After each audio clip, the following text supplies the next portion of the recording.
All right, let's jump right in. We're going to be talking about something that feels like it's straight out of science fiction, but it's very, very real. We're talking about brain-computer interfaces and how they could be the next massive leap, the next computing frontier. And I really want you to let this sink in. Forget everything you thought you knew about computing, because honestly, that's what this is all about. This isn't just about, a slightly faster chip or a new operating system. We're talking about a complete and total reset of how we think about technology. So, okay, if the rulebook for computing is about to be thrown out the window, where exactly is this new frontier? Well, I can tell you it's not where we've been looking for the last, 50 plus years. Think about it. For as long as most of us have been alive, progress has meant one thing, right? Faster silicon, tinier transistors, more gigahertz, that whole game. But that's the old way of thinking.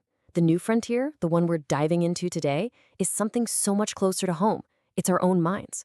We're shifting from building better external hardware to plugging directly into the most powerful hardware that's ever existed. Okay, so how on earth does that even work? How do you possibly bridge the gap between, our biological brain and a digital machine? Let's break down what that connection actually is. And this really gets to the core of it. I mean, just imagine for a second. Forget about keyboards, touchscreens, even talking to your smart assistant. What if the interface just disappeared? What if you could just think about doing something and it would happen in the digital world? Just the pure intention. You see, that's exactly where the brain-computer interface, or BCI, comes into play.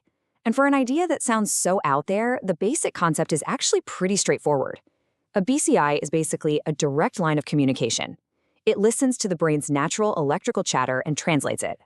Now, this can be done non-invasively with a special cap that reads signals from your scalp.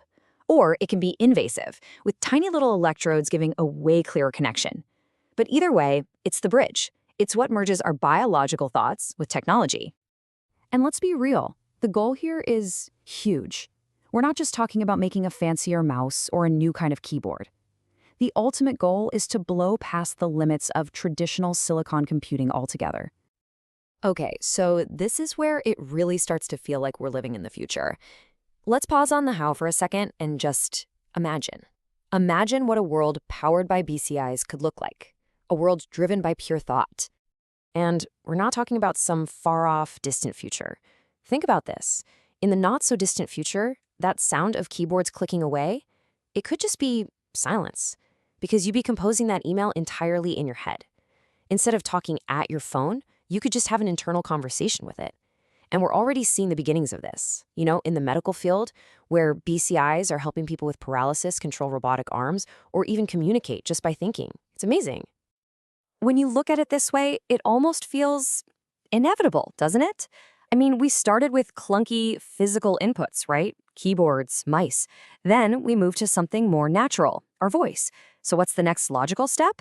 Well, it's to get rid of the physical action altogether and just use pure intention, pure thought. And I have to say it again, this really isn't science fiction anymore. The research is moving at an incredible pace, there's a ton of money pouring into this field, and the basic tech that makes it all possible, it's being built as we speak. But wait, there's another layer to this that's even crazier. It's not just about using our brains to control things. It's about a complete revolution in how we think about, thinking. So here's the key takeaway. The brain isn't just the one giving orders. It could actually become part of the computer. So instead of you just telling a chip what to do, your brain, with its amazing ability to see patterns and think abstractly, could work together with the chip. It's less like dictating a memo and more like playing a duet. It's a totally different way of thinking about what a computer even is. And that right there is what makes this so profound. We're not just making better tools to sit on our desks. We are literally building a direct, living connection between our own minds and the massive digital universe we've built around us.